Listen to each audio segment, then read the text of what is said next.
తిరుమల లడ్డు వివాదం రోజు రోజుకు ముదురుతోంది. లడ్డు వివాదంపై సీనియర్ న్యాయవాది సుబ్రహ్మణ్య స్వామి సుప్రీంకోర్టులో పిటిషన్ దాఖలైంది. ఏపీ సీఎం చంద్రబాబు నిరాధార ఆరోపణలపై విచారణ జరపాలని పిటిషన్ దాఖలు చేశారు. చంద్రబాబు భక్తులను గందరగోళానికి గురి చేస్తున్నారని, ఆరోపణపై విచారణకు ఆదేశించాలని సుప్రీంకోర్టును కోరారు ఆయన.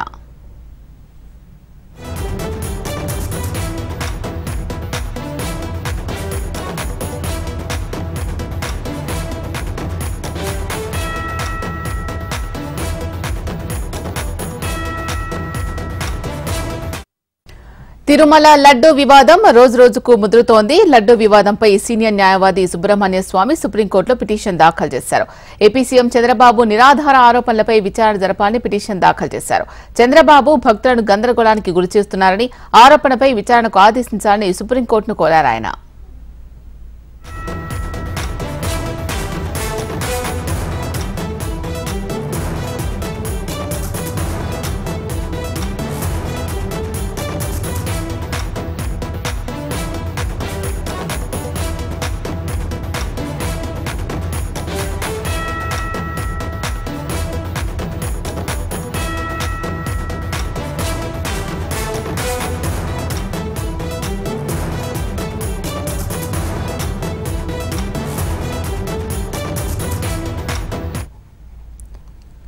తిరుమల లడ్డు వివాదం రోజు రోజుకు ముదురుతోంది. లడ్డు వివాదంపై సీనియర్ న్యాయవాది సుబ్రహ్మణ్య స్వామి సుప్రీంకోర్టులో పిటిషన్ దాఖలు చేశారు.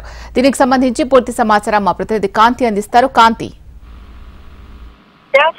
ఏదైతే తిరుమలకి సంబంధించినటువంటి లడ్డు వివాదంలో లడ్డూలో జంతువుల కొవ్వు వాడారు అన్నదానికి ఆధారాలు చూపించాలి అంటూ అటు వైసీపీ సీనియర్ నేత అయినటువంటి వైవి సుబ్బారెడ్డి ఏదైతే సుప్రీం కోర్టుకి వెళ్లారు. అయితే ఈ నేపథ్యంలో ఏదైతే ఇప్పటి వరకు అంటే ఈ విషయంలో లడ్డు వ్యవహారంలో సుప్రీం కోర్టులో 2 పిల్స్ ని వేర్వేరుగా దాఖలు చేయడం జరిగింది. అయితే ఈ వేర్వేరు పిల్స్ లో సుబ్రహ్మణ్య స్వామి, మాజీ బీజేపీ ఎంపీగా ఉన్నటువంటి సుబ్రహ్మణ్య స్వామి, అలాగే వైవి సుబ్బారెడ్డి ఇద్దరు కూడా వేర్వేరుగా పిల్స్ ని దాఖలు చేశారు. అయితే వైవి సుబ్బారెడ్డి తరఫున వేసినటువంటి పిల్ కి సంబంధించి మధ్యాహ్నం దీనికి సంబంధించినటువంటి కోర్టులో ఒక ఏదైతే వాదనలు నడిచే అవకాశం కనిపిస్తా ఉంది. బెంచ్ పైకి తీసుకునే అవకాశం. తిరుమల లడ్డు వ్యవహారంలో చంద్రబాబు నాయుడు చేసినటువంటి వ్యాఖ్యల పైన విచారణ చేయాలి అంటూ సుబ్రహ్మణ్య స్వామి కూడా అటు సుప్రీంకోర్టులో పిల్ వేస్తూ విజ్ఞప్తి చేశారు. సుప్రీంకోర్టు పర్యవేక్షణలో విచారణ జరగాలి. ఈ విచారణ ఏదైతే చేపడుతున్నారో స్పెషల్ ఇన్వెస్టిగేషన్ టీమ్ ని ప్రభుత్వం ఏర్పాటు చేసింది. అయినప్పటికీ కూడా సుప్రీంకోర్టు పర్యవేక్షణలో ఈ విచారణ అనేది చేపట్టాలి అంటూ కూడా ఈ సుబ్రహ్మణ్య స్వామి దాఖలు చేసినటువంటి పిటిషన్ లో పేర్కోవడం జరిగింది. విచారణ కోసం ఒక కమిటీని కూడా ఏర్పాటు చేసినట్లయితే అసలు వాస్తవాలు ఎట్లా ఉన్నాయి, అలాగే ఈ లడ్డు వివాదం అనేది పూర్తిగా హిందువుల మనోభావాలతో పాటుగా దేశవ్యాప్తంగా, ప్రపంచ వ్యాప్తంగా ఈ తిరుమలకి సంబంధించినటువంటి వెంకన్న స్వామికే కాకుండా లడ్డూకి కూడా భక్తులు అమితంగా ఇష్టపడేటువంటి దీనికి, అలాగే ఎంతో ఆరాధ్యంగా చూసుకునేటువంటి ఈ తిరుమల లడ్డూకి సంబంధించినటువంటి విషయంలో విచారణను వేగవంతం చేయడంతో పాటు ఒక కమిటీని కూడా వేయాలి అని చెప్పి సుబ్రహ్మణ్య స్వామి కోరడం జరిగింది. సుప్రీంకోర్టు రిటైర్డ్ జడ్జితో కానీ నిపుణులతో కానీ విచారణ చేయించాలి అని చెప్పి అటు వైవి సుబ్బారెడ్డితో పాటుగా సుబ్రహ్మణ్య స్వామి కోరుతూ ఉన్నారు. ఈ నేపథ్యంలో సుబ్రహ్మణ్య స్వామి వేసినటువంటి పిల్ కి సంబంధించినటువంటి విచారణ జరుగుతా ఉంది ప్రస్తుతం. ఈ ఏదైతే సుప్రీంకోర్టు న్యాయవాది రిటైర్డ్ జడ్జి తోటి ఈ కమిటీని వేయాలి అని చెప్పి విజ్ఞప్తి చేస్తూ ఉన్నారు. అటు వైవి సుబ్బారెడ్డి వేసినటువంటి పిల్ పైన కూడా మధ్యాహ్నం తర్వాత విచారణకు వచ్చే అవకాశం కనిపిస్తా ఉంది. శీల, చంద్రబాబు నిరాధార ఆరోపణలు అని అనడం సుబ్రహ్మణ్య స్వామి, దీనికి సంబంధించి టీడీపీ శ్రేణులు ఏమైనా స్పందించాయా? ఖచ్చితంగా అంటే అటు ఏదైతే ఈ హిందుత్వవాదులు ఉన్నారో వారంతా కూడా ఈ లడ్డు వివాదం పైన చంద్రబాబు నాయుడు, ఒక రాష్ట్రానికి సీఎం గా ఉన్నటువంటి చంద్రబాబు నాయుడు లాంటి వ్యక్తులు ఇటువంటి వ్యాఖ్యలు చేయడం, అంటే నిరాధారిత వ్యాఖ్యలు చేశారు అన్న దానికి సంబంధించి ఇప్పటికే టీడీపీ నుంచి పార్టీకి సంబంధించి కావచ్చు, ఈ టీటీడీ నుంచి కూడా కొన్ని ఆధారాలను సేకరించి వాటిలన్నింటినీ కూడా చూపిస్తున్న పరిస్థితి ఉంది. ఈ నేపథ్యంలో సుప్రీంకోర్టులో వేసినటువంటి పిల్ కాబట్టి పార్టీ శ్రేణుల నుంచి కావచ్చు, అటు టీడీపీ నుంచి ఇప్పటి వరకు ఎటువంటి స్పందన అయితే రాకపోయినప్పటికీ ఖచ్చితంగా ఆధారాలన్నీ సేకరించే పనిలోనే ఉన్నారు. అలాగే ఒక ప్రత్యేక బృందాన్ని కూడా ఏర్పాటు చేసి ఈ లడ్డూకి సంబంధించినటువంటి వాటిలో ఈ ఏవైతే కలిసాయి అంటే జంతు అవశేషాలు కలిసాయి అన్న దానికి సంబంధించిన కిట్ ని అయితే ఏర్పాటు చేయడం జరిగింది ప్రభుత్వం. ఈ నేపథ్యంలో ఈ సుబ్రహ్మణ్య స్వామి ఏదైతే సుప్రీంకోర్టులో వేసినటువంటి తీర్పు, సుప్రీంకోర్టు రిటైర్డ్ జడ్జి తో ఈ ఒక కమిటీ వేయాలని నిర్ణయించారు. ఇక కోర్టు ఇచ్చే డైరెక్షన్స్ ద్వారా ప్రభుత్వం ఏమైనా చర్యలు తీసుకునే అవకాశం కనిపిస్తా ఉంది. మరొక వైపు వైసీపీ కూడా దీన్ని తీవ్రంగా ఖండిస్తోంది. వైసీపీ హయాంలో ఇది జరిగింది అంటూ చంద్రబాబు నాయుడు నిరాధారణమైన ఆరోపణలు చేపడుతున్నారని అటు వైవి సుబ్బారెడ్డి సైతం ఇటు హైకోర్టులో పిల్ దాఖలు చేశారు. మరొక వైపు సుప్రీంకోర్టులో కూడా పిల్ దాఖలు చేశారు. వైసీపీ కూడా దీన్ని తీవ్రంగానే పరిగణిస్తోంది. ఖచ్చితంగా మా హయాంలో ఇటువంటివి ఏమీ జరగలేదు, చంద్రబాబు నాయుడు నిరాధారణ ఆరోపణలు చేస్తున్నారు అన్నదానికి మేము సాక్ష్యాలతో సహా చూపిస్తాం. జూలైలో రిపోర్ట్ వస్తే ఇప్పటి వరకు ప్రభుత్వం స్పందించకుండా ఏం చేస్తుంది అంటూ కూడా ప్రభుత్వం పైన అటు వైసీపీ ఎదురుదాడి చేస్తుంది. మరొక వైపు ఇటు సుబ్రహ్మణ్య స్వామి లాంటి హిందుత్వవాదులు కావచ్చు, అలాగే తిరుమల వెంకన్నకు ఉన్నటువంటి భక్తులు సైతం తీవ్రమైన మనోవేదనకు గురి చేస్తున్న నేపథ్యంలో దీనికి సంబంధించి సత్వరంగా విచారణ చేపట్టాలని కూడా సుప్రీంకోర్టుని ఆశ్రయించే వారి సంఖ్య పెరుగుతోంది. శీల. రైట్, థ్యాంక్ యూ కాంతి. హైదరాబాద్ గాంధీ ఆసుపత్రి దగ్గర ఉద్రిక్తత చోటు చేసుకుంది. గాంధీ ఆసుపత్రిలో అందుతున్న వైద్య సేవలపై విచారణకు వెళ్లిన బీఆర్ఎస్ కమిటీ సభ్యులను ఆసుపత్రిలోకి వెళ్లకుండా అడ్డుకుని అరెస్ట్ చేశారు. గాంధీ ఆసుపత్రి బయటే బీఆర్ఎస్ నేతలను అదుపులోకి తీసుకున్నారు. కమిటీ చైర్మన్ మాజీ డిప్యూటీ సీఎం రాజయ్యతో పాటు ఎమ్మెల్యేలు మాగంటి, సంజయ్, మాజీ ఎమ్మెల్యే ఆనంద్ అరెస్ట్ అయ్యారు. మహిళా శిశు మరణాలపై బీఆర్ఎస్ కమిటీ వేసింది. ఆ కమిటీ గాంధీ ఆసుపత్రిలో రోగులకు అందుతున్న వైద్యంపై ఆరా తీయడానికి వెళ్లే క్రమంలో పోలీసులు వారిని అడ్డుకున్నారు. పేదలు పడుతున్న ఇబ్బందులు పరిశీలించేందుకు వస్తే ప్రభుత్వం దౌర్జన్యంగా పోలీసులతో అడ్డుకుంటోంది అన్నారు.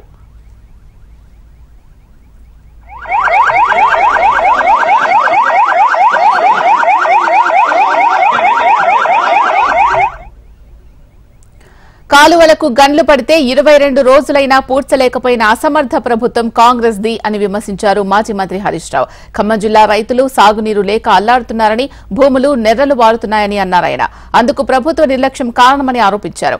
3 మంత్రులున్నా ఖమ్మం జిల్లా రైతులను పట్టించుకోవడం లేదని ఆగ్రహం వ్యక్తం చేశారు. ఖమ్మం జిల్లాలో పంట పొలాలు ఎండిపోతున్నటువంటి పరిస్థితి. ఈసారి ఎన్నడూ లేనంతగా కృష్ణా నదిలో బ్రహ్మాండంగా వరద వచ్చింది, నీళ్లు వచ్చినాయి. దాదాపు 1000 టీఎంసీల నీళ్లు సముద్రం పాలైనాయి. నాగార్జున సాగర్ నిండు కుండలాగా ఉన్నది. ఇన్ని నీళ్లున్న ఖమ్మం జిల్లాలో పంటలు ఎండిపోతున్నాయంటే దీనికి కారణం ఎవరు? 3 మంత్రుల మధ్య సమన్వయ లోపం, నీటిపారుదల మంత్రి యొక్క నిర్లక్ష్యం, ముఖ్యమంత్రి గారు పట్టింపు లేకపోవడం వల్ల ఇవాళ ఖమ్మం జిల్లాలో పంటలు ఎండిపోతున్న పరిస్థితి. 22 రోజులైంది కాలువకు గండిపడి. సెప్టెంబర్ 1వ తేదీన గండిపడ్డది, ఇవాళ 23వ తేదీ. సరే, 1వ తేదీ వదిలిపెట్టిన ఇవాళకి 22 రోజులు.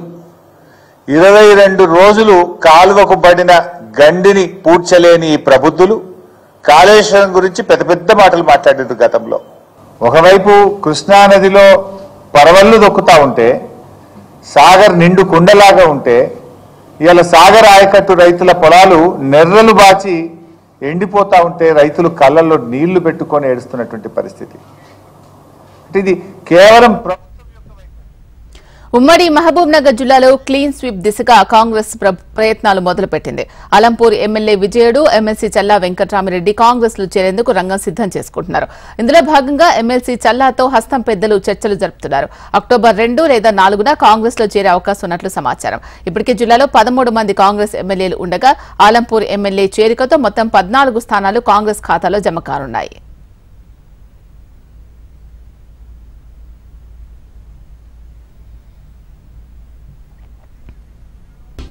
వైసీపీలో చెప్పుకోలేనన్ని ఇబ్బందులు పడ్డాను అన్నారు మాజీ మంత్రి బాలినేని. అందుకే తాను పార్టీ మారాలని నిర్ణయం తీసుకున్నట్టు తెలిపారు. వైసీపీకి రాజీనామా అనంతరం హెచ్ఎంటీవీకి ఇచ్చిన ఎక్స్క్లూజివ్ ఇంటర్వ్యూలో బాలినేని తన రాజీనామాపై ఆసక్తికర వ్యాఖ్యలు చేశారు. ఎన్నికల ముందే పార్టీ మారాల్సి ఉన్నా వైఎస్ఆర్ మీద అభిమానంతో ఆ నిర్ణయం తీసుకోలేదు అన్నారు. ఎలాంటి హామీలు లేకుండా జనసేనలో చేరుతున్నారని అధినేత చెప్పినట్టు పార్టీలో పనిచేస్తానని చెబుతున్న బాలినేనితో మా ప్రతినిధి శౌర్య ఫేస్ టు ఫేస్. మాజీ మంత్రి బాలినేని శ్రీనివాసరెడ్డి గారు మనతో ఉన్నారు. రేపటిలో జనసేన పార్టీలో చేరుతున్నారు. అసలు ఏంటి విషయాలు మాట్లాడదాం సార్. ఎటువంటి రేపు 26వ తారీఖు పార్టీలో చేరుతానని అంటున్నారు. ఎటువంటి హామీ ఉంది? ఏమన్నా హామీ ఉందా? నేనే హామీ తీసుకుని పార్టీలో చేరబోతాను సార్. నిజంగా మీరు వైఎస్ఆర్ కాంగ్రెస్ పార్టీలో చాలా ఇబ్బంది పడ్డాను అన్నారు. ఎటువంటి ఇబ్బందులు పడ్డారు? నిజంగా ఇబ్బందులు పడ్డానంటారు? ప్రాబ్లమ్స్ ఉన్నాయి, అంటే కొన్ని విషయాల్లో కొన్ని ఇబ్బందులు పడ్డా. ఇది ఎలక్షన్ టైంలో మీరు అడిగిన అభ్యర్థులకు ఎటువంటి లాస్ట్లో ఎంపీగా మామూలు శ్రీనివాసరెడ్డి గారు బతిలాడేమో, అది కుదరలేదు. అట్లాంటి సార్ మీరు లాస్ట్ టైం మన జగన్మోహన్ రెడ్డి గారిని ఇంటికి వెళ్ళి కలిశారు. అక్కడ ఈ టాపిక్ అన్నీ వచ్చినాయా? పార్టీ మారటము లేకుంటే పార్టీ నుంచి వెళ్ళిపోతాను ఇటువంటి టాపిక్లు వచ్చినాయా? మాట్లాడుకున్నారు మీరు ఇద్దరు? ఏం లేదు, ఎల్లుండి మీటింగ్ ఉంది ఉన్నారు, నేను రానని చెప్పేసి వచ్చేస్తాను. సార్ ఎట్లా ఉండిపోతుంది రేపు జనసేనలో మీ ప్రయాణం ఎలా ఉండబోతుంది? పవన్ కళ్యాణ్ కలిశాను. కలిసినప్పుడు ఆయన చాలా ఆనందం వ్యక్తం చేశాడు. డెఫినెట్గా మీకు మంచి పార్టీలో రాబోగారు, మంచి ఇది ఉంటుందని చెప్పారు. అంటే ఒక గంట సేపు వరకు మీరు పవన్ కళ్యాణ్ గారు కూర్చొని చాలా చర్చ జరిగింది. అంతకుముందు నాగబాబు గారితో చర్చ జరిగినాయి. చాలా విషయాలు జరిగి ఉంటాయి. మీకు ఏదో మంచి హామీ కూడా ఇచ్చారని బాగా ప్రచారం జరుగుతుంది. నేను అసలుకి నాకు ఇవన్నీ అని నేను ఎప్పుడు అడగలేదు. ఎప్పుడు కూడా పవర్ కోసం నేను ఎప్పుడు కూడా పాపులర్. నేను ఎప్పుడు మంత్రి పదవులు వదుకుని వచ్చినాడు. నేను 4 సంవత్సరాలు నాకు పవర్ కోసం నేను ఎప్పుడు పాపులర్. పవన్ కళ్యాణ్ గారు నా గురించి 2-3 సార్లు పబ్లిక్ మీటింగ్లో వైఎస్ఆర్ ఆయన జనసేన అయినా కానీ వైఎస్ఆర్ పార్టీలో బాలినేని శ్రీనివాసరెడ్డి నాటి మంచి వాళ్ళు అని చెప్పాను. నాకు ఆ గుర్తింపు ఉంది కాబట్టి ఆయన పార్టీలో చెప్తే బాగుంటుంది చేస్తుంటాడు. ఏంటి ఎన్నికల ముందే మీకు ఆఫర్లు వచ్చినాయన్నారు కదా, ఆ టైంలో మరి ఎందుకని మీరు వెనకడి చేశారు? చెప్పాను కదా, మొదటి నుంచి నేను రాజశేఖర్ గారు అంటే నాకు అభిమానం. ఎందుకంటే నాకు రాజకీయాల్లో తీసుకొచ్చిన వ్యక్తి ఆయన. అట్లా ఎన్ని ప్రాబ్లమ్స్ వచ్చినా కూడా నేను రాజశేఖర్ గారు గుర్తుకొచ్చేవాడు. ఆయన అట్లా ఇబ్బంది పడుతూ వచ్చింది. మరి స్టేట్ వైడ్గా అంటే అంత ప్రశాంతంగా ఉంది. ఒంగోలులో కొంత ఇబ్బందికరమైన పరిస్థితులు ఉన్నాయని చెప్పేసి అంటున్నారు. ఏ ఇబ్బంది అంటే స్థానిక ఎమ్మెల్యే జనార్దన్ ఆయనతో అందరూ కలిసి పనిచేయడం. మీరు ఇప్పుడు నిన్న మొన్నటి వరకు వేరు పార్టీలో ఉన్నారు, ఇప్పుడు మీరందరూ ఒకే కూటమిలో ఉన్నారు. కలిసి మీరు ఇద్దరు కలిసి పనిచేయగలరా? అంటే నేను చెప్తున్నాను, ఇప్పుడు నేను జనసేన పార్టీలో చేరుతున్నాను. మా నాయకుడు పవన్ కళ్యాణ్ గారు ఎలా చెప్తే అలా చేస్తారు, అంతే తప్పితే ఇక వేరే ఏం లేదు. మనం నిన్న ఏదో చెప్పాడు, ఏదో పార్టీలో చేరిన ఎంక్వైరీలు నేను ఆల్రెడీ చంద్రబాబుకే లెటర్ పంపించిన ఎంక్వైరీ. అది పార్టీకి జరుగుతుంది, నాకేం ఇబ్బంది లేదు, ఏం ప్రాబ్లం లేదు. ఊరికే ఎంక్వైరీ చేయమని చెప్పండి. ఆలోచించి అయితే మట్టుకు పార్టీలోకి రాలేదు. ఇద్దరికి ఉన్న సంబంధంతో ఆ వైఎస్ఆర్ కాంగ్రెస్ పార్టీలో కొన్ని ఇబ్బందులు ఉన్నాయి కాబట్టి దాని కొరకే వచ్చాను. కార్యకర్తలకు కానీ ఎవరికి ఎప్పుడు అందుబాటులో ఉంటాను, ఎటువంటి సమస్య వచ్చినా కార్యకర్తలకు తను తోడుగా ఉంటానని చెప్తున్నారు. కెమెరామెన్ శ్రీనివాసరెడ్డితో శౌరి, ప్రకాశం. కామారెడ్డిలో ఒక ప్రైవేట్ హాస్పిటల్ సిబ్బంది నిర్వాకంతో పేషెంట్ బంధువులు ఆందోళనకు దిగారు. ద్విచక్ర వాహనంపై నుంచి పడి ట్రీట్మెంట్ కోసం వచ్చిన యువకుడు డాక్టర్ ఫీజు ఇవ్వలేదని కుట్లు విప్పేసి పంపించారు వైద్యులు. గాయపడి హాస్పిటల్కు వెళ్లిన యువకుడు డబ్బులు కార్డు ద్వారా చెల్లిస్తానని చెబితే నిరాకరించడమే కాకుండా క్యాష్ మాత్రమే ఇవ్వాలని డిమాండ్ చేశారు. పేషెంట్ డబ్బులు లేవని చెప్పడంతో కుట్లు విప్పి పంపారు. దాంతో హాస్పిటల్ ముందు గాయపడ్డ యువకుడి బంధువులు ఆందోళనకు దిగారు. అయితే ఆందోళన చేసిన పేషెంట్ బంధువులపైన దాడికి దిగారు హాస్పిటల్ సిబ్బంది. మా దగ్గర లేదు, 3 సంవత్సరాల నుంచి మాకు యూపీఏ కానీ ఇది కానీ ఉందంటే నేను ఒకటే అడిగాను వాళ్ళను, వేరే పేషెంట్లు ఎవరైనా యూపీఏ లేకుండా కార్డు తీసుకొస్తే ఎట్లా అంటే లేదండి మా దగ్గర లేదని సమాధానం చెప్తారు. నేను అడిగాను కూడా అక్కడ ఏమైనా కార్డ్ సార్ యాక్సెప్టెడ్ అని రాసింది ఉందా అని కూడా అడిగా ఫోన్లో అడిగితే అది కూడా సమాధానం చెప్పకపోతే మా వాళ్ళకి ఏం చెప్పారంటే క్రెడిట్ కార్డు తీసుకొని ఏదైనా పెట్రోల్ బంక్ పోయి పైసలు తీసుకొని వేరే హాస్పిటల్ తీసుకోపోండి అని కూడా చెప్పిన. అంతలోనే మళ్ళీ వాళ్ళు ఫోన్ చేశారు, ఈ లొల్లి అవుతుందని చెప్పి నేను వచ్చిన. నేను అడిగితే కూడా నాకే ర్యాష్ గా సమాధానం చెప్తున్నారు. హాస్పిటల్ వాళ్ళకి నార్మల్ పేషెంట్ కి ఎట్లా సమాధానం చెప్తారో అర్థమైతలేదు వాళ్ళది. వాళ్ళ బిహేవియర్ కరెక్ట్ లేదు, హాస్పిటల్లో ట్రీట్మెంట్ కరెక్ట్ లేదు. పాపం వాడికి ఇక్కడ నుంచి ఇక్కడ దాకా తెగింది, వాడి కుట్లు ఇప్పేసేసి బయటకు పంపించారంటే ఎంత దారుణమైన హాస్పిటల్ ఉందో అర్థం చేసుకోండి. వాళ్ళు ఈ హాస్పిటల్ సీజ్ అయ్యే వరకు మేము ఇలాగే ఉంటాం, ఖచ్చితంగా సీజ్ చేయాల్సిందే. ఒకప్పుడు గోదావరి జిల్లాల్లో కొడుకులు చూసినా చూడకపోయినా ఇంటి వద్ద 10 కొబ్బరి చెట్లుంటే చాలు బతికేయొచ్చు అనే సామెత ఉండేది. ప్రజలు కొబ్బరి చెట్లపై అలాంటి నమ్మకంతో ఉండేవారు. అట్లాంటి వైభవం ఉన్న కొబ్బరి పంటను నమ్ముకున్న రైతులు నేడు నష్టాల్లో మగ్గుతున్నారు. ఆ కరవాక నుండి శంకరగుప్తం వరకు ఉన్న ఈ డ్రైనేజీ యొక్క డ్రిడ్జింగ్లో జరిగినటువంటి అవకతవకలు ఎన్నో ఉన్నాయి. ఇది సరిగ్గా ఏటిగట్టు ఆ గట్టు పటిష్టం చేయక మరి ప్రతి నెలలో 15 రోజులు ఎక్కువగా నీరు వచ్చి ఈ కొబ్బరి రైతులందరూ కొబ్బరి తోటల్లో పడిపోయి కొబ్బరి చెట్లన్నీ నాశనం అయిపోయినాయి.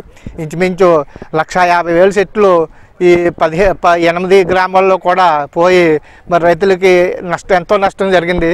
ఈ నష్టాన్ని సవరణ చేయాలంటే మరి ముందు ఆ కాలువకి ఏటుగా తవ్వినటువంటి కాలువకి రివిట్మెంట్లు చేసి దాన్ని రైతులకు ఉపయోగపడేట్లు చేయవలసిన బాధ్యత అధికారుల మీదనే ప్రభుత్వం మీద ఉంది. మరి ఆ విధంగా దాన్ని బాగు చేసి రైతులకి మేలు చేయాలని, మరి నష్టపోయిన రైతులకు కూడా ఈ మళ్ళీ కొత్త పంట వేసుకోవడానికి కూడా అనుకూలమైన పరిస్థితులు కల్పించి వారికి నష్టపరిహారం కింద మరి చెట్లు, కొబ్బరి మొక్కలు, ఎరువులు మీకు ఆర్థికంగా కూడా సహాయం చేయాలని ప్రభుత్వాన్ని కోరుకుంటూ రాజోలు నియోజకవర్గం మలికిపురం తీర ప్రాంతాల్లోని శంకరగుప్తం రక్తతుల్య డ్రైన్ కి ఆనుకుని రైతులు కొబ్బరి పంట సాగు చేస్తున్నారు. డ్రైనేజీకి డ్రిజ్లింగ్ పనులు సవ్యంగా సాగకపోవడంతో తూర్పుపాలెం, కరవాక, గూడపల్లి తదితర ప్రాంతాల్లో గోదావరికి ఆనుకొని ఉన్న ఉప్పుటేరు పొంగి కొబ్బరి పంటలు నాశనమవ్వాల్సిన పరిస్థితి ఏర్పడింది. కరవాక నుంచి శంకరగుప్తం వరకు సుమారు 12 గ్రామాల్లోని 840 మంది రైతులకు చెందిన 2,500 ఎకరాల కొబ్బరి తోట నాశనమైందని స్థానికులు చెబుతున్నారు. 2016 నుంచి 18 మధ్య కాలంలోని ప్రభుత్వం కారవాక గ్రామం నుంచి చింతలమోరి వరకు పూడకపోయిన ఉన్న శంకరగుప్తం రక్తతుల్య ఉప్పుటేరులో డ్రెజ్లింగ్ పనులు చేపట్టేందుకు 16 కోట్లతో అంచనా వేసి పంపగా 12.52 కోట్లు మంజూరయ్యాయి. దీంతో కరవాక నుండి కేసనపల్లి వరకు అధికారులు డ్రెజ్లింగ్ పనులు చేపట్టగా కేసనపల్లి నుంచి చింతలమోరి వరకు చేయాల్సిన పనులు నిలిచిపోయాయి. ఈ పనులకు 10 కోట్లు అంచనా వేసి అధికారులు పంపగా ఆ నిధులు మంజూరు కాకపోవడంతో డ్రెజ్లింగ్ పనులు అక్కడితో నిలిపివేశారు. దీంతో ఈ రక్తతుల్య ఉప్పుటేరు నుంచి సముద్రంలోకి చేరాల్సిన నీరు వెళ్లకపోవడంతో గోదావరి పోటుకు మధ్యస్థంగా ఉన్న కరవాక, తూర్పుపాలెం, కేసనపల్లి, గూడపల్లి వంటి పలు గ్రామాల్లోకి ఈ ఉప్పు నీరు చేరి కొబ్బరి చెట్లు పూర్తిగా ధ్వంసమయ్యాయి.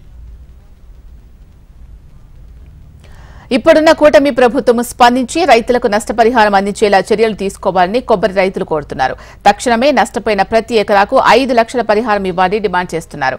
మోడుబారిన కొబ్బరి పంటను తిరిగి పునరుద్ధరించే విధంగా సహాయక చర్యలు చేపట్టాలని, తక్షణమే రివర్మెంట్ నిర్మించి ఉప్పునీరు పొలాల్లోకి రాకుండా కట్టడి చేయాలని వేడుకుంటున్నారు.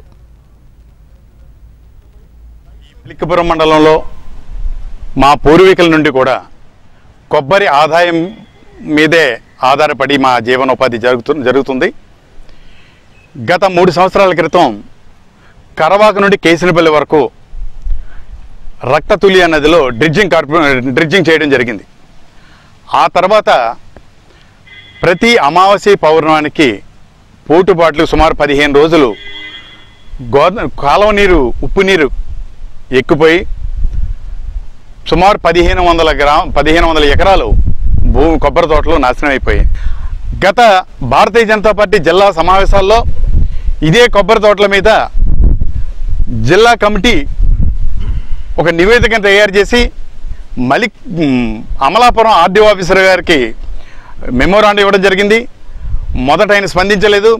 రెండో సమావేశంలో కూడా మరలా దీని మీద ఉత్తర్వులు తయారు చేసుకుని, లెటర్లు తయారు చేసుకుని ఆర్డీఓ గారికి ఇస్తే ఆర్డీఓ గారికి స్పందించి నేను మీ ఏరియా సర్వే చేస్తాను, ఎక్కడెక్కడ నష్టాలు ఎందుకు వచ్చినాయో చూస్తాను, అందరికీ న్యాయం చేస్తాననేటువంటి మాట ఇచ్చి ఆయన ఇంతవరకు రాలేదు. బంగాళాఖాతంలో మరో అల్పపీడనం ఏర్పడే ఛాన్స్ ఉందని వాతావరణ శాఖ అంచనా వేస్తోంది. పశ్చిమ మధ్య బంగాళాఖాతంలో అల్పపీడనం ఏర్పడి బలపడే అవకాశాలున్నాయి. ఉత్తరాంధ్ర, దక్షిణ కోస్తా జిల్లాలపై అల్పపీడనం ప్రభావం ఉంటుందని వాతావరణ శాఖ అధికారులు తెలిపారు. దీంతో వచ్చే 3 రోజుల పాటు ఆంధ్రప్రదేశ్లోని పలు జిల్లాలకు మోస్తరు నుంచి భారీ వర్ష సూచన ఉందంటున్నారు. దీనిపై మరింత సమాచారం విశాఖపట్నం నుంచి మా ప్రతినిధి అనురాధ అందిస్తారు. బంగాళాఖాతంలో అల్పపీడనం ఏర్పడే అవకాశం ఉందని వాతావరణ శాఖ తెలిపింది. దీనితో ఏపీలో 3 రోజుల పాటు భారీ నుంచి అతి భారీ వర్షాలు కొన్ని జిల్లాల్లో సాధారణమైన వర్షాలు కురిసే అవకాశం ఉందని అంచనా వేస్తుంది. ముఖ్యంగా తీర ప్రాంతాల దగ్గర మనం చూసుకుంటే గనక సముద్రం కొంత అలజడిగా ఉంటుంది కొన్ని ప్రాంతాల మీద. ప్రస్తుతం ఏదైతే బంగాళాఖాతంలో అల్పపీడనం కేంద్రీకృతం అవుతుందో ఇదంతా కూడా ఉత్తరాంధ్ర అలాగే దక్షిణ కోస్తా జిల్లాల మీద ఎక్కువగా ప్రభావం చూపించే అవకాశం ఉంది. ఉత్తరాంధ్ర జిల్లాలతో పాటు అంటే మన్యం, పార్వతీపురం, అల్లూరి జిల్లా, విశాఖపట్నం ఈ జిల్లాలతో పాటు ఏలూరు, పల్నాడు, గుంటూరు, కృష్ణా, ఎన్టీఆర్ మొత్తం ఈ జిల్లాలన్నింటిలోని కూడా భారీ నుంచి ఒక మోస్తరు వర్షాలు కురిసే అవకాశం ఉంది. ముఖ్యంగా ఉత్తరాంధ్ర మీద ప్రభావం చూపించే అల్లూరి, మన్యం, పార్వతీపురం ఈ జిల్లాల మీద ఎక్కువ వర్షాలు వచ్చే అవకాశం ఉంది కాబట్టి అక్కడ జిల్లా యంత్రాంగాల్ని అప్రమత్తం చేశారు. అయితే ప్రస్తుతం 3 రోజుల పాటు వర్ష సూచన ఇచ్చినప్పటికీ కూడా ఏపీలో ఎక్కడ కూడా కుంభవృష్టి వర్షాలు కురిసే అవకాశం అయితే లేదు. ఏదైతే ఇప్పుడు ఉత్తరాంధ్ర మీద ప్రభావం చూపించే ఈ అల్పపీడనం ప్రభావం చూపించే ప్రాంతం ఉందో అక్కడ మాత్రమే భారీ నుంచి అతి భారీ వర్షాలు కురుస్తాయి. మిగిలిన అన్ని ప్రాంతాల్లోని కూడా సాధారణమైన వర్షపాతం నమోదయ్యే అవకాశం ఉంది. మరోవైపు చూసుకుంటే కనుక కర్నూలు, అనంతపురం, వైఎస్ఆర్ జిల్లా ఈ ప్రాంతాల్లో మోస్తరు వర్షాలు మాత్రమే కురిసే అవకాశం ఉంది. అయితే మొత్తానికి ఏపీకి మరొక 3 రోజుల పాటు వర్షాలు కురిసే అవకాశం ఉందని వాతావరణ శాఖ అంచనాలు వేస్తున్న నేపథ్యంలో ఏ ప్రాంతాల మీద ఎక్కువ ప్రభావం ఉంటుంది అన్నది ఇప్పటిదాకా వాతావరణ శాఖ అలర్ట్స్ ఇచ్చిందో ఆ ప్రాంతాల దగ్గర జిల్లా యంత్రాంగం మాత్రం అప్రమత్తంగా ఉండాలని సూచించింది. అయితే కొన్ని చోట్ల చాలా ప్లెయిన్ వెదర్ ఉంటుంది, అంటే మేఘావృతమై ఉంటుంది, చిరుజల్లులు పడతాయి తప్పితే పెద్దగా వర్షపాతం నమోదయ్యే అవకాశం అయితే లేదు. ఇప్పుడు ఏదైతే ఉత్తరాంధ్ర వైపు ఉన్న తీర ప్రాంతాల దగ్గర మాత్రం కొంత తీర ప్రాంతాల్లో అలజడి వాతావరణం ఉంటుంది. అలాగే తీర ప్రాంతంలో గాలుల ఉధృతి కూడా దాదాపుగా 40 కిలోమీటర్ల వరకు కూడా గాలుల ఉధృతి ఉంటుంది. ఇక్కడ మత్స్యకారులు కొంత అప్రమత్తంగా ఉండాల్సిన అవసరం ఉందని మాత్రం వాతావరణ శాఖ చూస్తుంది. మొత్తానికి చూసుకుంటే కనుక ఏపీలో పలు జిల్లాల్లో మరి 3 రోజుల పాటు వర్షాలు పడతాయన్న సూచనలు ఉన్న నేపథ్యంలో అక్కడున్న లోతట్టు ప్రాంతాల ప్రజలు కానీ జిల్లా యంత్రాంగం కానీ అప్రమత్తంగా ఉండాల్సిన అవసరం అయితే మాత్రం ఎంతైనా ఉంది. ఇది latest weather info. Video journalist నిఖిల్తో అనురాధ, HMTV, విశాఖపట్నం. ఢిల్లీ సీఎంగా అతిషి బాధ్యతలు చేపట్టారు. సెక్రటేరియట్లోని సీఎం ఛాంబర్లో ఢిల్లీకి 8వ సీఎంగా చార్జ్ తీసుకున్నారు. దీంతో ఢిల్లీ సీఎంగా బాధ్యతలు చేపట్టిన 3వ మహిళా నేతగా నిలిచారు అతిషి. ఆప్ కన్వీనర్ అరవింద్ కేజ్రీవాల్ సీఎంగా రాజీనామా చేయడంతో సీఎంగా అతిషిని ఎంపిక చేసింది ఆప్. 5 నెలల పాటు అతిషి ముఖ్యమంత్రిగా బాధ్యతలు చేపట్టనున్నారు. ఇప్పటికే సీఎం స్థానం ఎప్పటికైనా కేజ్రీవాల్దే అంటూ పేర్కొన్న అతిషి బాధ్యతలు చేపట్టిన సమయంలో సీఎం కుర్చీని వదిలేసి మరో కుర్చీ వేసుకుని చార్జ్ తీసుకున్నారు. భరతుడు రాముడి పాదరక్షలు పెట్టి పాలన చేసినట్లు కేజ్రీవాల్ కుర్చీని పక్కన ఉంచి సీఎంగా వ్యవహరిస్తారని తెలిపారు అతిషి. जब भगवान श्री राम 14 वर्ष के लिए अयोध्या से वनवास पे गए और भरत जी को अयोध्या का शासन संभालना पड़ा, जिस तरह भरत जी ने 14 साल तक भगवान श्री राम की खड़ाऊ रखकर अयोध्या का शासन संभाला, उसी तरह से आने वाले 4 महीने के लिए मैं दिल्ली सरकार चलाऊंगी। तो उन्होंने कहा कि अरविंद केजरीवाल जी की गिरफ्तारी एक दुर्भावना के तहत हुई है। शायद कोई भी और नेता होता तो मुख्यमंत्री की कुर्सी पे बैठने से पहले 2 मिनट भी नहीं सोचता, लेकिन अरविंद केजरीवाल जी ने कहा कि मैं तब तक मुख्यमंत्री की इस कुर्सी पे नहीं बैठूंगा जब तक दिल्ली के लोग उनकी ईमानदारी पर भरोसा नहीं दिखाते हैं, और उन्होंने मुख्यमंत्री पद से इस्तीफा दे दिया। लेकिन दिल्ली के मुख्यमंत्री की कुर्सी, ये कुर्सी अरविंद केजरीवाल जी की है। मुझे पूरा भरोसा है कि फरवरी में 4 महीने में जो आने वाले चुनाव हैं। ఇవి ఇప్పటివరకు అప్డేట్స్ చూస్తూనే ఉండండి. HMTV వార్త ఆగదు, నిజం దాగదు.